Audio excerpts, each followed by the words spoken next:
Program Tribunnews on Focus harus kembali membersamai Anda hari ini bersama dengan saya, Nila Irda. Polemik mengenai tuduhan ijazah palsu yang dialamatkan terhadap Presiden ke-7 RI Joko Widodo tidak kunjung tuntas. Meskipun telah disanggah oleh sejumlah pihak, mulai dari Pengadilan Tata Usaha Negara Jakarta Pusat, Universitas Gadjah Mada, bahkan oleh Joko Widodo sendiri. Karena berlarutnya perkara ini, Tribuners, akhirnya Presiden ke-7 RI Bapak Jokowi juga melaporkan perkara ijazah tersebut ke Polda Metro Jaya. Lantas bagaimana kemudian potensi pidana bagi pihak-pihak yang menarasikan soal ijazah Jokowi ini? Dan bagaimana juga pembuktian ijazah tersebut menjadi titik terang akan polemik yang selama ini bergulir. Saya akan membahasnya dalam Tribunnews on Focus kali ini. Sudah tersambung melalui sambungan Zoom bersama dengan saya pakar hukum pidana Bang Abdul Fikar Hajar. Bang Fikar, selamat sore. Terima kasih banyak sudah bergabung. Ya, oke, inilah. Oke.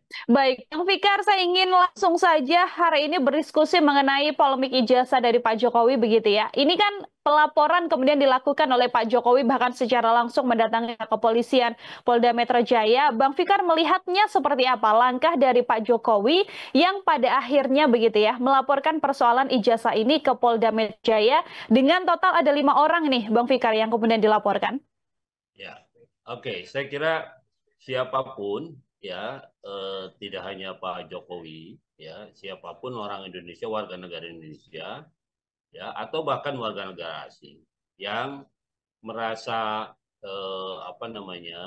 dilakukan suatu perbuatan yang kemudian dianggap merugikan dirinya, dan itu diprediksi atau diperkirakan juga melanggar kepentingan umum.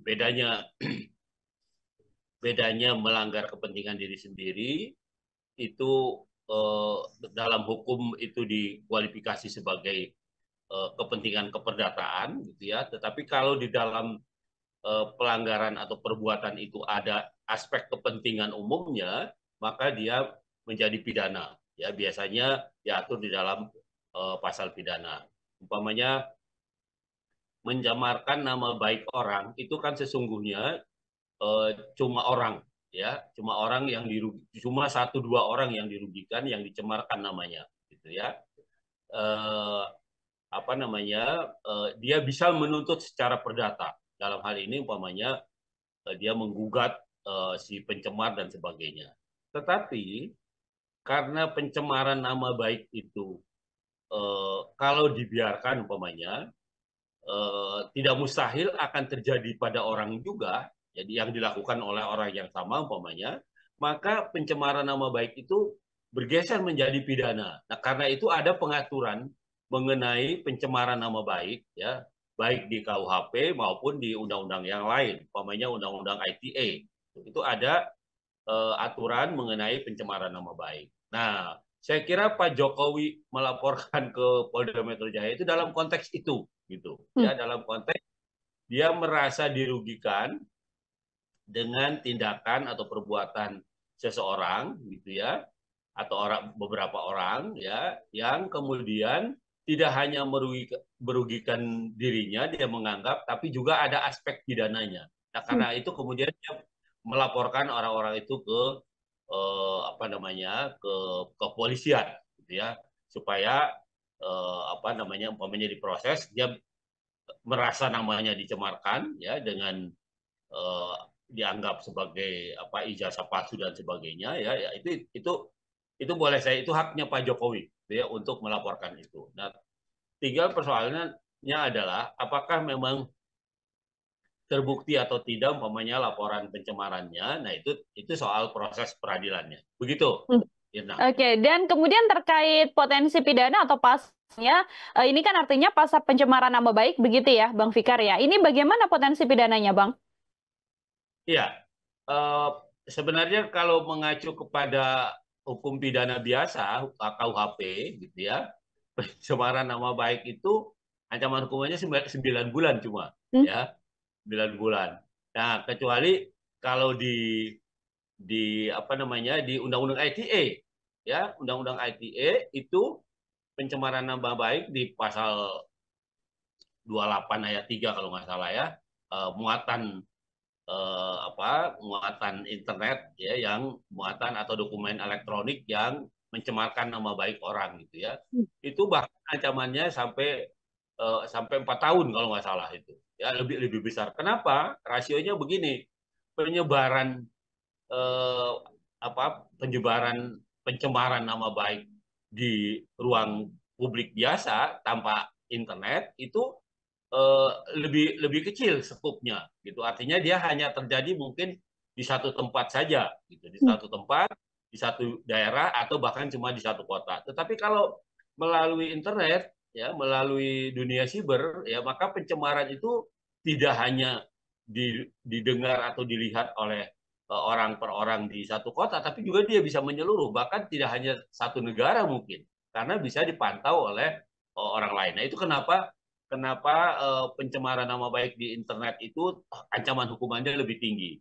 Begitu, Oke, Irna. ini kan persoalannya adalah persoalan yang sedianya sudah lama berlangsung begitu ya, Bang Fikar ya, menyoal ijazah dari Pak Jokowi. Nah, dalam statementnya tadi, Pak Jokowi ini juga sudah menunjukkan kepada penyidik, ada ijazah mulai dari ijazah SD, SMP, SMA, bahkan yang terakhir di perkuliahan di Universitas Gajah Mada begitu ya, yang memang ini menjadi salah satu poin yang selalu disampaikan oleh para orang-orang yang mengatakan bahwa ijazah Pak Jokowi ini palsu. Mengenai ijazah yang kemudian ditunjukkan kepada penyidik ini, apakah dari kacamata Bang Fikar, ini juga bisa menjadi salah satu bukti kuat yang bisa menguatkan bahwa memang ada pencemaran nama baik dan juga fitnah begitu ya terhadap Pak Jokowi, Bang Fikar?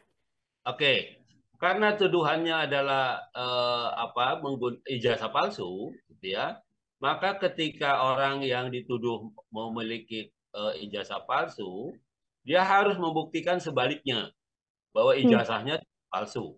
Nah, itu yang menjadi pokok. Jadi artinya berjalan atau tidaknya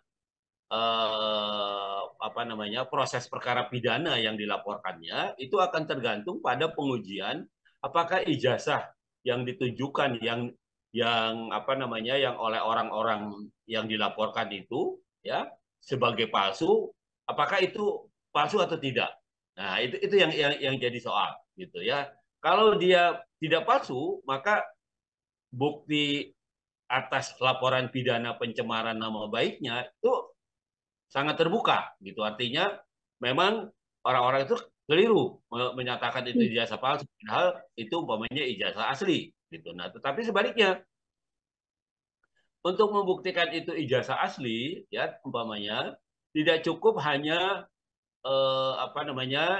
dinyatakan oleh orang yang dituduh punya ijazah palsu, tetapi juga harus ada keterangan dari satu instansi atau lembaga yang mengeluarkan ijazah tersebut.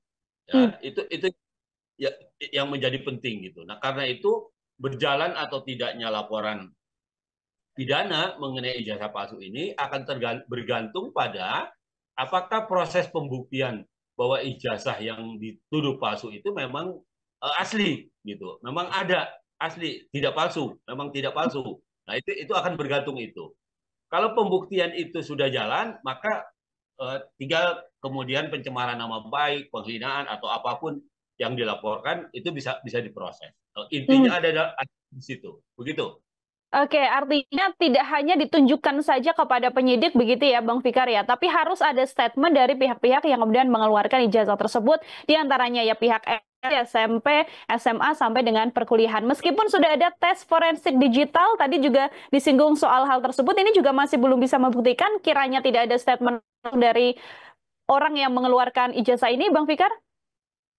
Iya, artinya tes forensik digital ya boleh saja, Hmm. tetapi di dalam hukum pidana itu yang diakui sebagai alat bukti adalah pertama keterangan saksi, ya, yang kedua bukti surat, ya, yang ketiga bukti keterangan orang yang dituduh itu sendiri, keterangan ahli, gitu ya, kemudian keterangan orang, juga bukti petunjuk. Petunjuk itu adalah gabungan dari beberapa alat bukti yang disimpulkan menjadi satu petunjuk. Nah, itu juga alat bukti. Nah, artinya apa?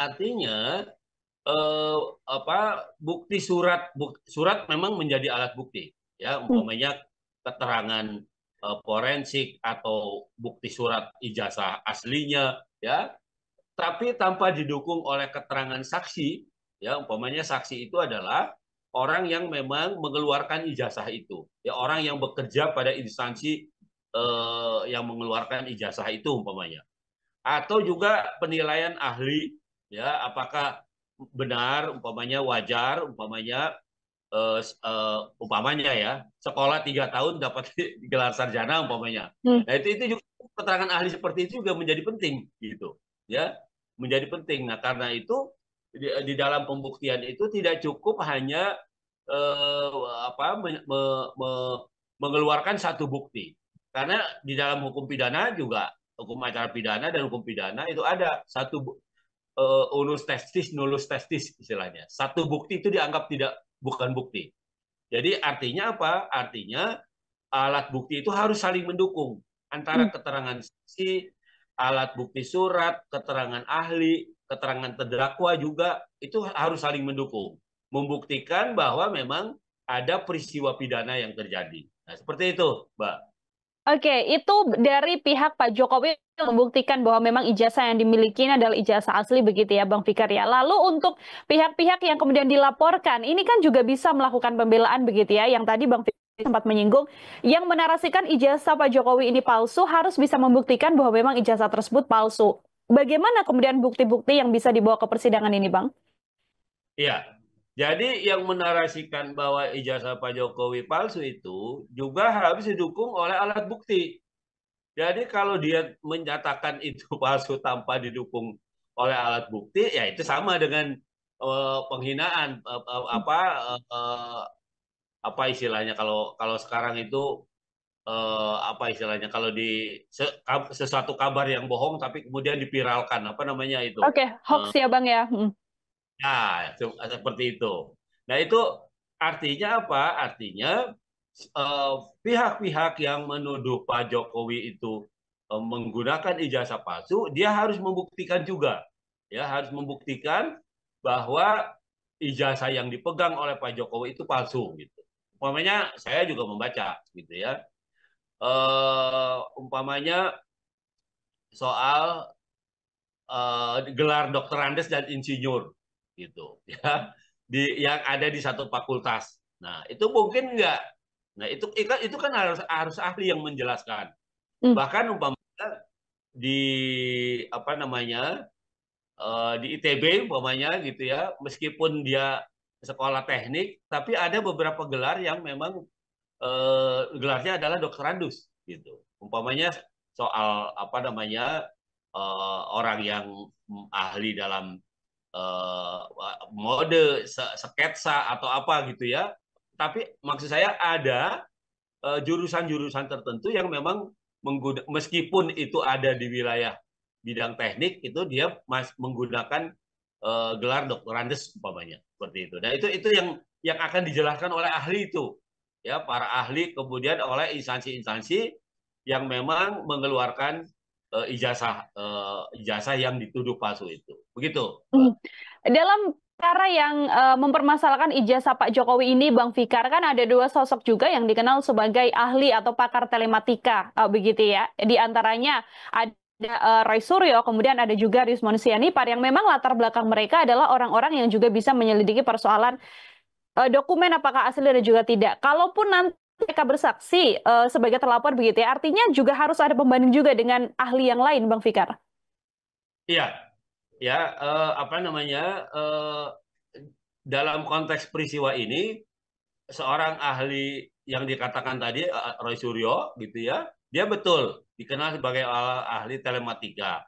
Tetapi ketika dalam konteks perkara ini dia diletakkan atau didudukan sebagai terlapor, ya, terlapor, maka dia nggak bisa dia nggak bisa bertindak sebagai ahli gitu. Hmm. Artinya dia harus juga memanggil ahli-ahli yang bisa mendukung argumen dia gitu.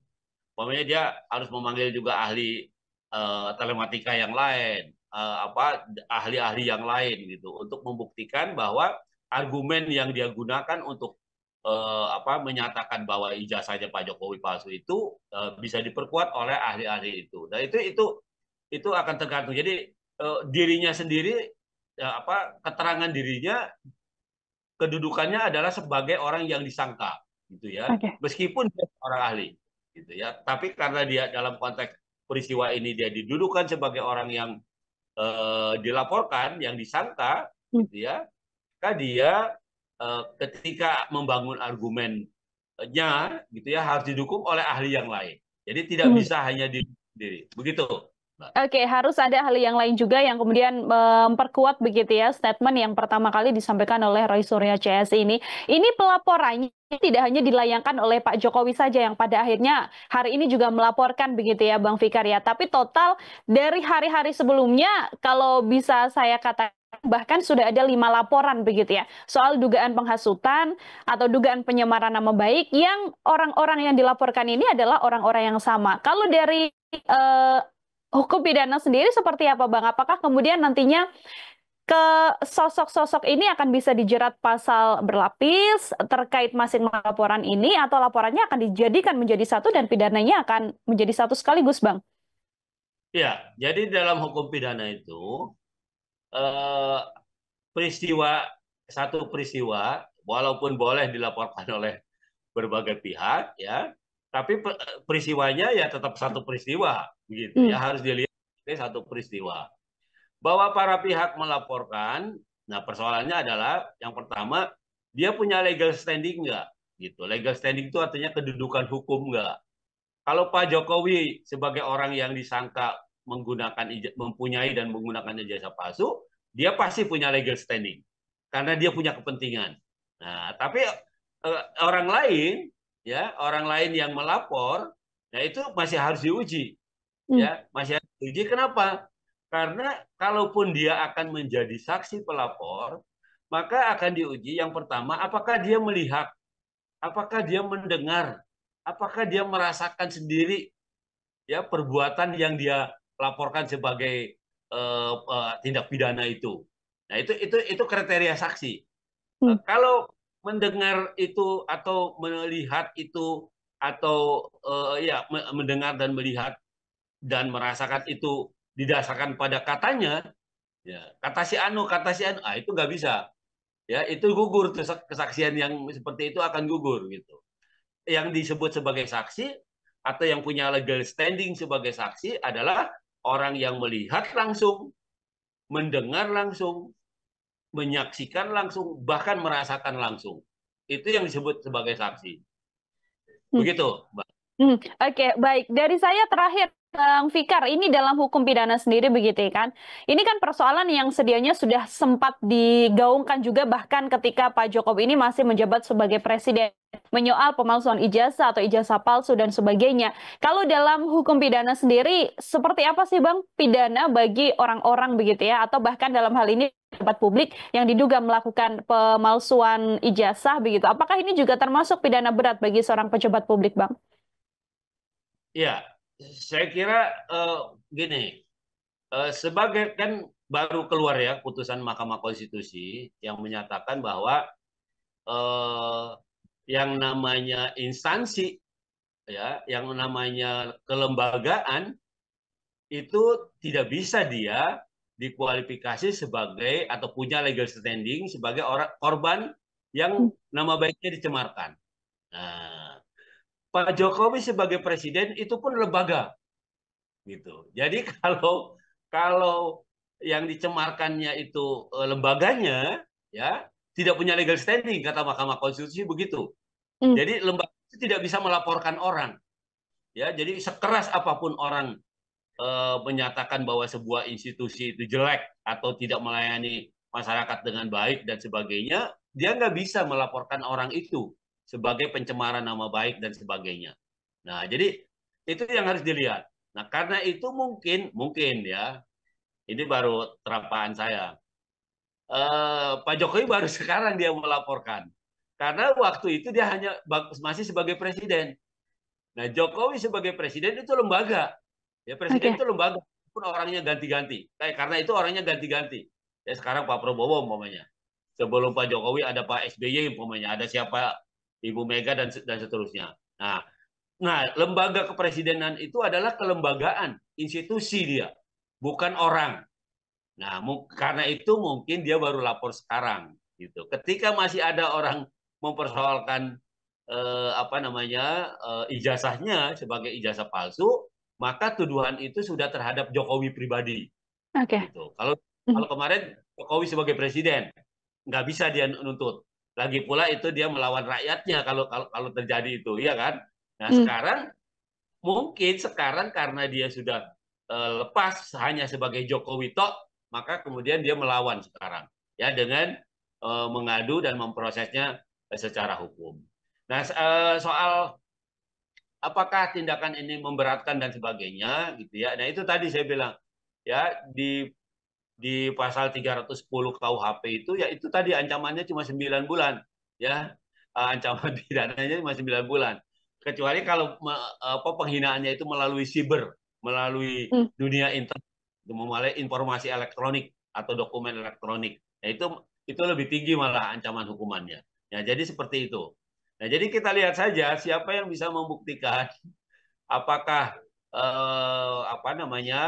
orang-orang yang menggunjingkan soal kepalsuan ijazahnya Pak Jokowi, atau justru sebaliknya, Pak Jokowi bisa membuktikan bahwa orang-orang itu sudah mencemarkan nama baiknya, sudah menghina dan seterusnya, dan proses pidana itu bisa dijalankan. Makanya kita lihat, ya, bagaimana polisi mencoba umpamanya mencari pembuktian. Tentu saja kalau laporannya Pak Jokowi akan di follow up atau akan ditindaklanjuti, maka polisi harus memanggil atau meminta keterangan dari lembaga-lembaga yang berkaitan dengan pengeluaran ijazahnya Pak Jokowi. Saya kira begitu. Oke, ini berarti sudah memasuki babak untuk bagaimana kemudian saling membuktikan, ya, Bang Fikar, ya, nanti seiring berjalannya persidangan soal pelaporan juga yang dilaporkan oleh Pak Jokowi, seperti itu. Baik, Bang Fikar, luar biasa sekali. Terima kasih banyak untuk kesempatan dan juga penjelasan gamblang mengenai polemik ijazah Pak Jokowi ini. Semoga di lain kesempatan Bang Fikar ada waktu kembali untuk berdiskusi. Sekali lagi terima kasih banyak Bang Fikar. Selamat beraktivitas kembali. Selamat sore, Bang Fikar. Baik, Tribuners, demikian obrolan saya bersama dengan pakar hukum pidana Bang Abdul Fikar Hajar dalam Tribunson Fokus kali ini. Nantikan obrolan saya dengan sejumlah narasumber lain dan tema-tema lain hanya dalam Tribunson Fokus. Sekarang waktunya Nila Irda untuk pamit diri. Terima kasih banyak dan sampai jumpa. Download Tribun X sekarang. Menghadirkan lokal menjadi Indonesia.